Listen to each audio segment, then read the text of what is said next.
Markosen liburuko txatalau irakurri eta konbibentziara edo erretirora edo kanpamentura joan aurretik motxila edo maleta prestatzeko unea etorri jat burura.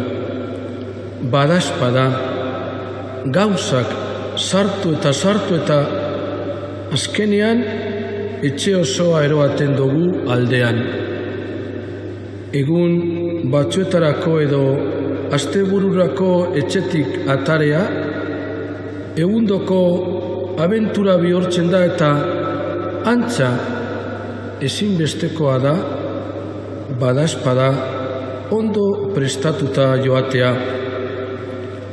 Hain gara ahul eta babesgabeak, ezustekoak hainbesteko bildurra eragiten duzku, non aurretik dana ondo lotzea nahi izaten dugun ezer gertatu ez dakigun.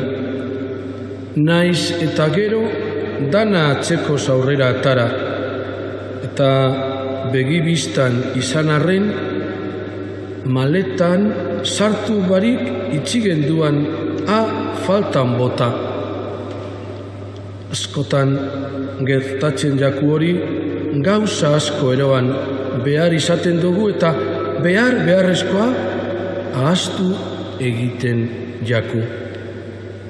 Makila, sandaliak eta tunika bat baino ez eroan, bat bakarri, eta ez besterik eroan, ez ogirik, ez zakutorik, ez da dirurik be. Horixe da, Jesusen jokaera eta gauza bera gura dau, misinora bialduko dituan ikasleentzat. Soiltasuna, pobretasuna, giza segurtasunak alde batera itxi eta aitarengan konfiantza osoa jarri eta bere borondatea bete. Jokamolde honeik ez daukie zerikusirik buruan duguzan eskemaz eta gure bizi moduagaz.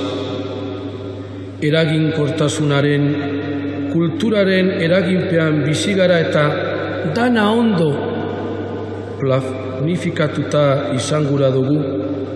Bitartekorik onenak eskura izan gura duguz, aurreizkuspenik onenak, emaitza onak lortzea seguru izatea. Nahikoa dugu Jesusi begiratzea, jainkoak gizitasun handiagoko gizadia egite aldera, bere ikaslentzat ze jokamolde gura dauan jakiteko.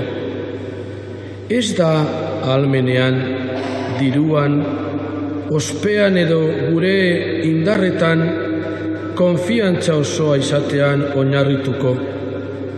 Horrekaz, nekez lagunduko dugu eta jainkoare erreinua edatzen.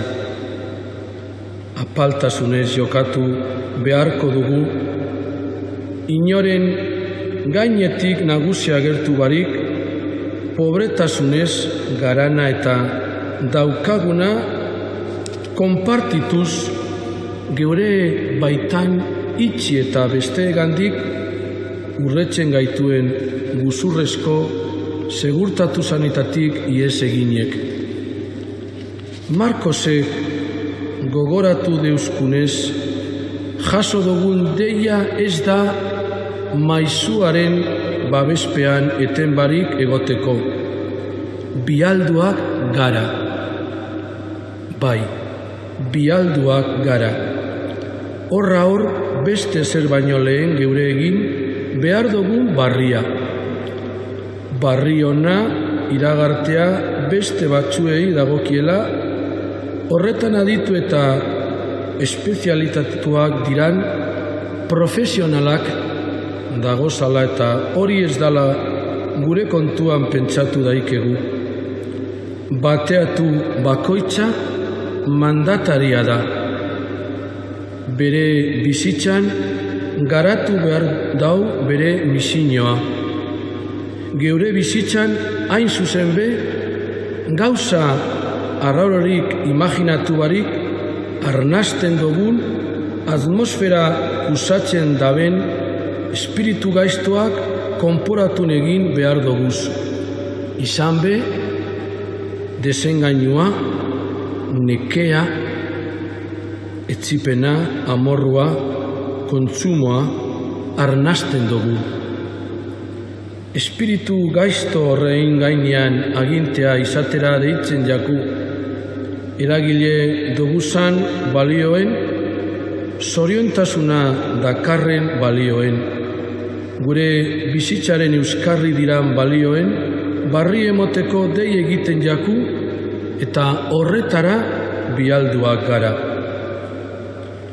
Hain garrantzitsua ete da zoiltasun eta apaltasuna bizitzarako, hain garrantzitsua ete da alkartasun bihurtzen dan neurritasun eta zoiltasuna, baietz emoten dau.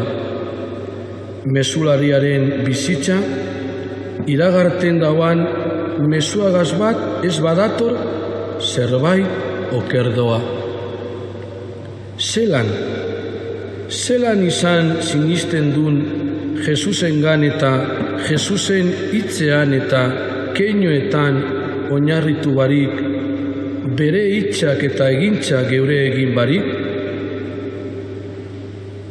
bedeinkatuazu jainko aita, era guztietako bedeinkazio ez, bedeinkatu gaituzuna. Lagundu egizu Jesusen ikasle eta apostoloi on izaten.